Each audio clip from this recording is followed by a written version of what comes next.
અંજારથી મુંદ્રા જતી વખતે હાઈવે પર 8 કિલોમીટર સુધી ચાલકે નશાની હાલતમાં ગાડી ચલાવતા આખરે ગાડીનો એક્સિડન્ટ થતાં ડ્રાઈવરને માથામાં ઈજા પહોંચી હતી. સારવાર માટે દવાખાને ખસેડાયો છે. 8 કિલોમીટર સુધી નશાની હાલતમાં ગાડી ચલાવવામાં આવી હતી.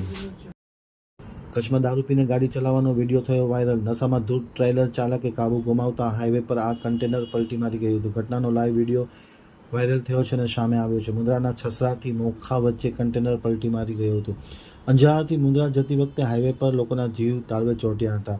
ડ્રાઈવરને માથાના ભાગમાં ઈજા થતાં સારવાર માટે હોસ્પિટલમાં ખસેડાયો છે. 8 કિલોમીટર સુધી બેફામ ગાડી ચલાવી અને નશામાં ધૂત બનીને ડ્રાઈવરે ગાડી ચલાવતા લોકો ભય અને ગભરાટની લાગણી અનુભવ્યા હતા. જોકે તાત્કાલિક અસરથી પોલીસને જાણ કરવામાં આવતા પોલીસ ઘટના સ્થળે પહોંચી ધોરણસરની કાર્યવાહી હાથ ધરી છે.